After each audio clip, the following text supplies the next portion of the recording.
This is the #1 way to stop hand arthritis from getting worse. Most people that will help you with hand arthritis will have you do easy exercises where you're touching your fingertips, bending your fingers, maybe stretches for your hands, exercises with putty or rubber bands where you're opening your hands up a lot. It's heavily focused on bending your fingers like this. I think this is not fixing the root problem.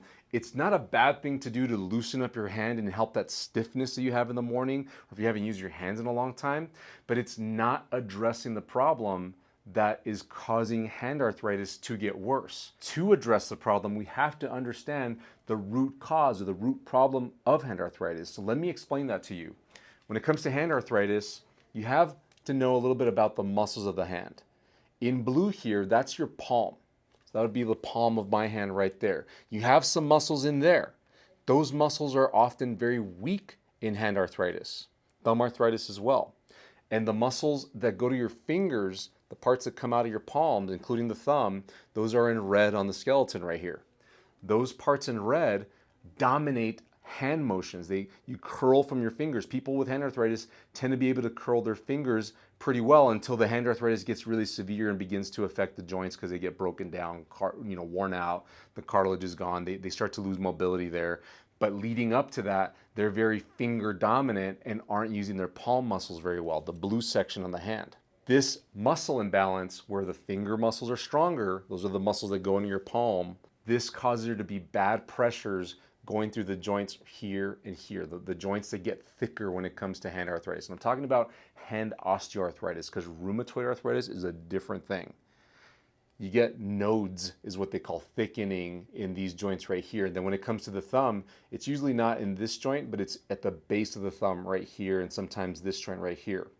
When those muscles that bend your fingertips are too dominant, you're using your forearm muscles quite a bit, it's causing there to be a lot of compression through this part of your finger, and it literally is smashing those joints together because you're just over dominant in those joints, and so you're getting a buildup of pressure that over time begins to thicken the bone in the area. Just like you get calluses in your hands, the bones are trying to protect themselves because they're getting over compressed.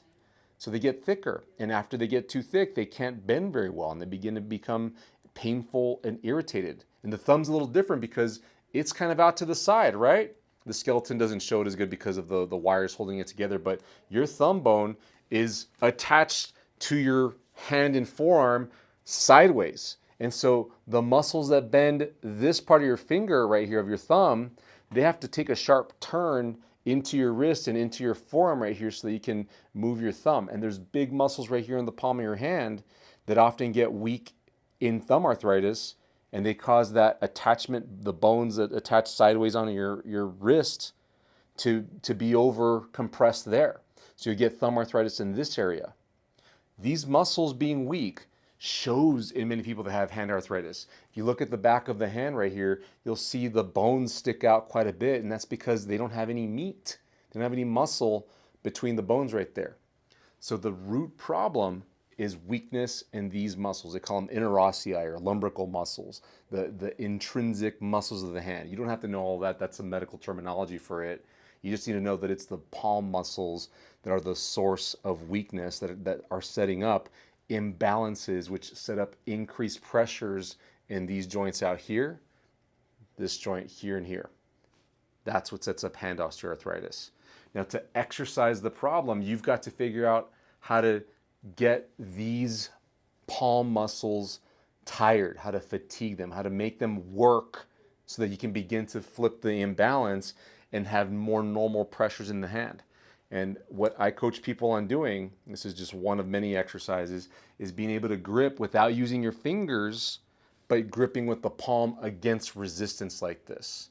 And as you get stronger, you need to be able to do it with heavier weights and in more practical, functional exercises that simulate what you do every day, or maybe even weight room exercises like gym exercises. As you get stronger in these palm muscles, you'll better distribute the forces going through your joints and your fingers, and that should help you prevent hand arthritis, especially thumb arthritis, from getting worse over time. If you want some more details on the exercises to do to help thumb arthritis, I use this hand map with the blue and the red in another video, and I explain 3 exercises to help you begin to fix that root problem of thumb arthritis. Check it out right here.